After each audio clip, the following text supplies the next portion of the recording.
Hey YouTube, what's going on, and welcome back to Cairo and His Things. Today we're going to take a look at the Brinyte HL18.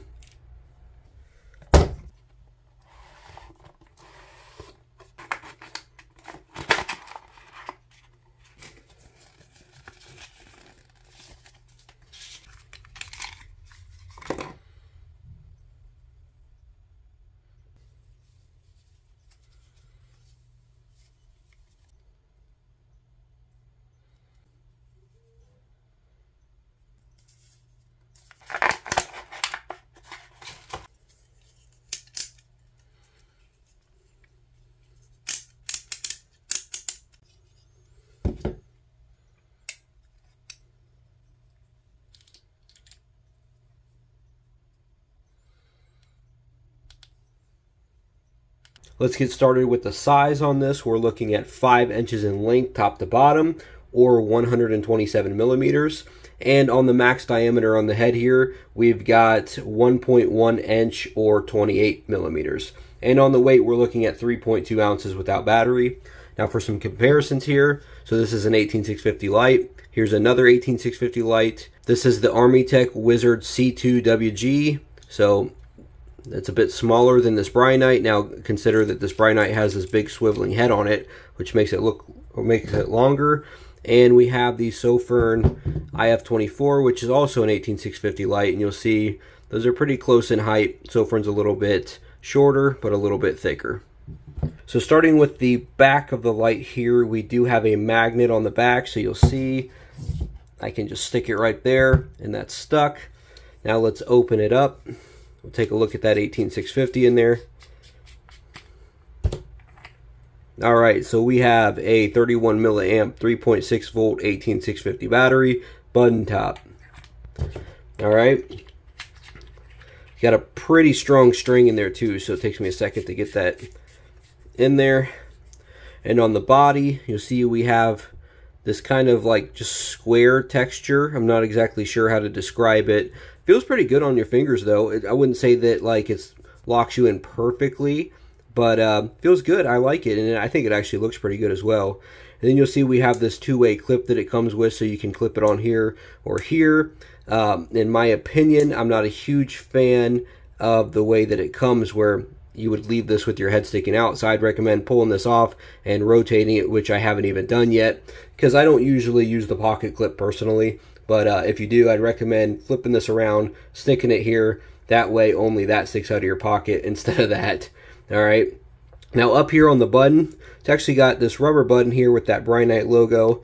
I love this button. It's really, really good. Got a really, really nice solid click to it. You feel it every time. There's no empty space in there. It feels really, really good. So Brinyte usually does a really good job on their buttons as well. So I've got to give them props for that. Now, moving back to that 18650 battery, how do we charge it, right? So this actually does not have USB-C recharging, so that's definitely a downside with this. This comes with a proprietary charger. As you saw in the unboxing, the charger that it comes with actually hooks right on here to this little magnet here, and that's how you charge it. So in my opinion, if you do get this, if you're not a fan of proprietary chargers, just make sure that you have some type of battery charger, and you can just take that 18650 out and charge it like that, which is how I do it. I don't use the proprietary charger.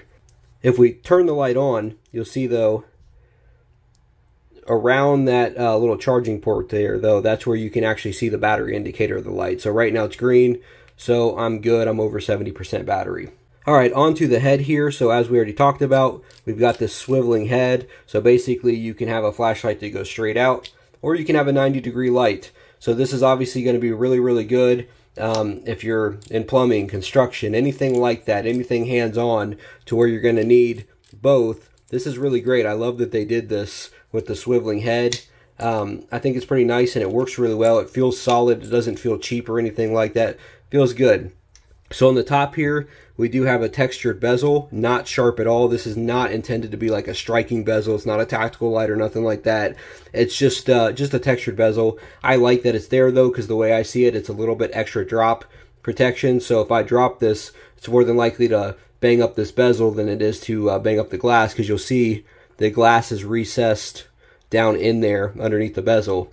And so inside there we have just a standard reflector. However, on the emitter on this, they went with an SFT40. So they went with a great emitter on this light. I mean, the SFT40 is one of my favorite emitters. All right, so as far as claim performance for what this can do, we're looking at max 1600 lumens on turbo, which lasts for 1 minute, puts out 23,750 candela at 308 meters, and then that steps down to 420 lumens for 2 hours. On high mode, 620 lumens at 3 hours. Medium mode, 150 lumens at 8.5 hours. Low mode is 25 or 50 lumens for 25 hours, and it does have a moonlight mode technically at 10 lumens at 120 hours. Now, obviously, you guys, if you've watched my videos, you know my opinion. If you've got a moonlight mode, it needs to be 1 lumen or sub-lumen. It needs to be under a lumen or at max 1 lumen. So to me, that moonlight is more just like a second low option. Now, as far as the user interface on this, it's as simple as it gets. I love when it's just a real basic user interface. So we've got our standard click on, click off. Okay, so when we turn this on, we just hold down the cycle, low, medium, high, turbo. Low, medium, high, turbo.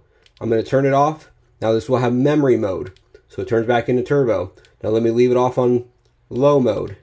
Turn it off. See? So it saves on whatever you left it on. Now if you want moonlight, you've got to hold from off, and then you can cycle back into your low, medium, high turbo. But the only way you can get to moonlight is from off and holding, so that's actually a pretty typical feature for most lights. And then, so we can double click also to get to strobe if you don't want to cycle through. You can for turbo, and then you can triple click for strobe, triple click again for SOS, okay, and double click to get back out of it. So really, really simple user interface. Love to see that. So let's go ahead and take this outside and see what it can do with some outdoor beam shots.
Now that we took a look at those beam shots, it's obviously pretty impressive with that SFT40, and I think I've got to say, as far as final notes, that it's got really good just overall build quality. Not only does it feel good in hand, I really, really like the button. It's got a good magnet, got a good battery size, you know, and then obviously having that swiveling head. So this has got good construction on it. I think it's a great light for anybody in manual labor, and obviously you don't have to be for this to be a good light, but this is really, really good if you're in any type of manual labor. I'd say definitely pick this up.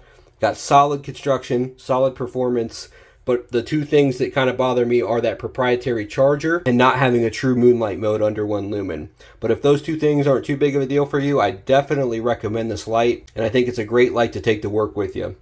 As far as price, we're looking at $71 on Amazon. However, you can currently get this 16% off with a coupon, so I'll leave a link in the description. Please feel free to leave me a comment of what you thought of this video. If there's any other content you want to see in the future, any specific lights or anything like that, let me know. And my channel is still very small, so please feel free to subscribe. It would help a lot. Thanks so much for watching, and have a great week.